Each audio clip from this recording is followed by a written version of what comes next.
ओम नमो भगवते रुद्राय।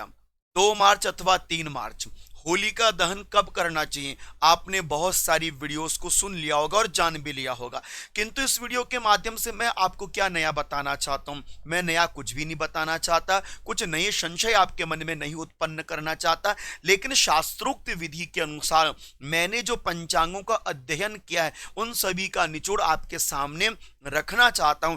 अभी भी थोड़ी सस्पेंसेबल बात मन में उठ रही है, 2 ही को ही करें अथवा 3 को ही करें। देखिए, अपने अपने पंचांगों के अनुसार प्रत्येक ब्राह्मण अपनी वाणी को आपके सामने प्रस्तुत करता है, किंतु आज के समय में पंचांगों का अवलोकन कब रहता है और अत्यधिक हमारा जो जीवन जुड़ गया है वह सोशल मीडिया से सबसे ज्यादा है। इसलिए सोशल मीडिया में लोग सबसे ज्यादा अपने 30 त्योहारों को मानने लगे। इसलिए कृपया अपने पंचांगों की ओर लौटिए और जो मैं आपके सामने प्रस्तुत करने जा रहा हूं कि 2 अथवा 3 मार्च कब करनी है होलिका दहन, ये मैं आपको शास्त्रोक्त प्रमाणों से बताऊंगा। साथ ही साथ होलिका दहन में हमने क्या क्या विशेष सामग्रियां अर्पित करनी चाहिए, और हाँ, सबसे बड़ी बात, क्या होलिका दहन में होने वाली राख का प्रयोग आप अपने निजी प्रयोग में ला सकते हैं अथवा नहीं। कुछ जानकारियां मैं आपके सामने रखने जा रहा हूं, इसलिए निवेदन करना चाहता हूं कि आप ध्यानपूर्वक इस वीडियो को सुनिएगा, समझिएगा, और मुझे पूर्ण आशा है कि आपको ये वीडियो अच्छी जरूर लगेगी, क्योंकि ये आपके नॉलेज को बढ़ाने के लिए रहेगी। सबसे पहले तो यह जान लीजिए, होली का दहन कब रहता है? फाल्गुन शुक्ल पक्ष की पूर्णिमा में। और यहां पर मैं आपको 3 बातें स्पष्ट करना चाहूंगा कि होली का दहन यदि आप कर रहे हैं तो 3 संयोग होना अत्यंत अनिवार्य है, तभी वह होलिका दहन किया जा सकता है। वह 3 संयोग कौन से? पहला तो पूर्णिमा तिथि होनी चाहिए, दूसरा भद्रा से मुक्ति होनी चाहिए, और तीसरा प्रदोष काल का समय व्याप्त होना चाहिए होलिका दहन के लिए। अब यहां पर सबसे पहले यह जानिए कि 2 अथवा 3 फरवरी पूर्णिमा तिथि हमें प्राप्त हो रही है अथवा नहीं। यहां पर जानकारी के अनुसार जो शास्त्र कहता है कि प्रदोष व्यापनी ग्राह्या पूर्णिमा फाल्गुनी तथा पूर्णिमा तिथि फाल्गुन शुक्ल पक्ष की प्रदोष व्यापनी हो, किसके साथ हो? पूर्णिमा तिथि के साथ हो। अब आप यहां पर देखिए कि पूर्णिमा तिथि का जो प्रारंभ है कब हो रहा है? पूर्णिमा तिथि का प्रारंभ 2 मार्च को होने जा रहा है।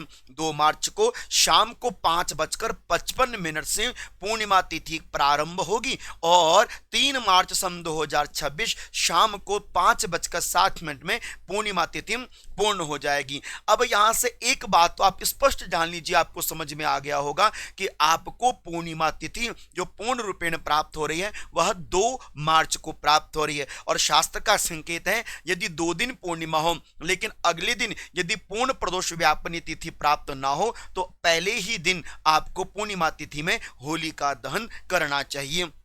ये बात तो आपका स्पष्ट हो गया। अब दूसरी बात आती है भद्रा मुक्त। आपने यदि होलिका दहन करना है तो भद्रा नहीं होनी चाहिए, और ध्यान रखिएगा कि 2 पूर्णिमाएं ऐसी हैं जिसमें भद्रा में कोई शुभ कार्य नहीं किया जाता। शास्त्र कह रहा है कि भद्रायाम द्वेन कर्तव्यो श्रावणी फाल्गुनी, तथा एक तो सावन के महीने में रक्षाबंधन और दूसरा फाल्गुन के महीने में शुक्ल पक्ष में होलिका दहन। इन दोनों तिथियों में भद्रा में कोई भी शुभ कार्य नहीं करना चाहिए। इसलिए आपकी जानकारी के लिए यहां स्पष्ट बता दूं, 2 मार्च को पूर्णिमा में भद्रा का साया प्रारंभ हो जाएगा।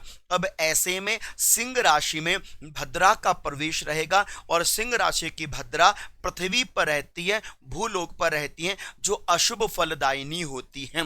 इसलिए बड़ी सावधानी पूर्वक होलिका दहन करना चाहिए। इसलिए भद्रा में होलिका दहन कार्य नहीं किया जाता है। शास्त्र कहता है तो यदि होलिका दहन करना पड़े और भद्रा हो तो बोले तस्याम भद्रा मुखम त्यक्त्वा पूज्या होला निशामुखे, अर्थात कि होलिका दहन होलिका पुच्छ में करें तो शुभ है, लेकिन होलिका दहन भद्रामुख में नहीं करने चाहिए। और भद्रामुख और भद्रापुच्छ ये दोनों रात्रि भर व्याप्त रहेगी। ऐसे में हम क्या कर सकते हैं? तो शास्त्र कहता है प्रदोष काल का प्रयोग तो करना चाहिए। सा प्रदोष व्यापनी भद्रा रहित ग्राह्या, प्रदोष में भद्रा रहित पूर्णिमा तिथि को ग्रहण करते हुए ही आपको होलिका दहन करना चाहिए। अब होलिका दहन के विषय में हमने यह तो समझ लिया कि ये नियम हैं, लेकिन अब हम होलिका दहन करें तो कब करें। देखिए, दो स्थितियां हैं, आप अपने पंचांगानुसार प्रयोग में लेकर आ सकते हैं। सबसे पहले तो जो भद्रा पुच्छ है उसका आपने अनुसरण करना चाहिए, अर्थात कि आप रात्रि के 1:27 से लेकर 2:40 के मध्य में भद्रा पुच्छ में रहेगी, तो आप इसमें होलिका दहन कर सकते हैं। लेकिन मैं पंचांगों में पढ़ रहा था, 4 पंचांगों का मैंने अवलोकन किया, उसमें यहां पर लिखा कि भद्रा मुख मात्रम त्यक्त्वा भद्रायामेव होलिका दीपनम, अर्थात कि आप होलिका दीपन में केवल भद्रा मुख का त्याग करके जिस क्षण आपको प्रदोषकालीन वेला में शुभ मुहूर्त प्राप्त हो जाए आप उसमें होलिका दहन करें। तो पंचांग में लिखा है कि संध्या काल के समय 6:09 से लेकर 8:40 के मध्य में आपको अवश्यम में भी बड़ी शांति के साथ होलिका दहन कार्य सिद्ध कर लेना चाहिए। अब ये मैं नहीं बोल रहा हूं, ये पंचांग बोल रहे हैं, और आप किनकी सुन सकते हैं? जो पंचांग करता है उनके सुनिए। आपके लिए गूगल क्या कहता है, आपके लिए अन्य कोई और साधन किस दिन बता रहे हैं, वह ना देकर आप पंचांग का अवलोकन करके ही आप अपनी होलिका दहन को करें, क्योंकि यह बहुत विशेष मानी जाती है अपने लिए भी और राज्य के लिए भी और देश के लिए भी। इसलिए होलिका दहन या तो रात्रि के मुहूर्त में 1:27 से लेकर 2:40 का है। दूसरा, आप प्रदोष में यदि करें तो शुभ माना जाते हैं, तो प्रदोष में ना भद्रा पुच्छ का ना भद्रा मुख का आप कोई भी मान ना रखते हुए केवल 6:09 से लेकर 8:40 प्रदोषकालीन वेला में होलिका दहन कार्य सिद्ध कर सकते हैं। तो ये पंचांगकारों का स्पष्टीकरण है। तो 2 मार्च को ही आपने क्या करना चाहिए? होलिका दहन करना चाहिए, और 4 तारीख को रंगों वाली होली आपने खेलनी चाहिए, क्योंकि 3 तारीख को चंद्र ग्रहण का प्रभाव है, सूतक का प्रभाव है, और रात्रि को शाम को 6 साढ़े 6 बजे के बाद सूतक समाप्त होगा। तो होलिका का आनंद तो होलिका शाम को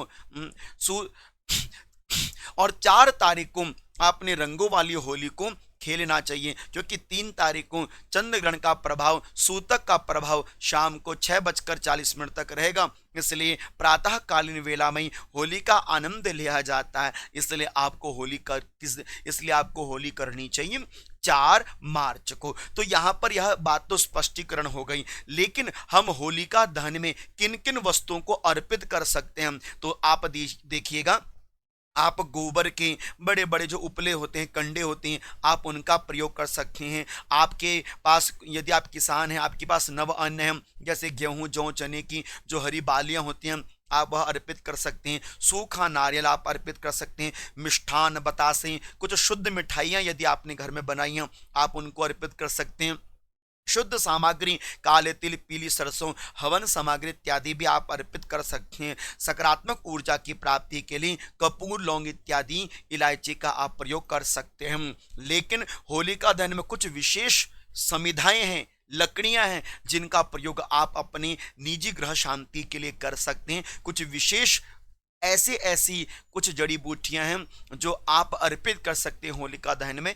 ये मैं आपको आने वाली वीडियो में जरूर बताऊंगा। साथ ही साथ क्या होलिका दहन की राख का प्रयोग कर सकते हैं, यहाँ पर बहुत समझदारी रखनी चाहिए। होलिका दहन के राख का प्रयोग करना भी चाहिए और किस कंडीशन में नहीं करना चाहिए, ये जानकारी भी मैं आपको आने वाली वीडियो में जरूर दूंगा। आप जुड़े रहिएगा। तब तक आप सभी को प्रेम भरी ओम नमो भगवते रुद्राय।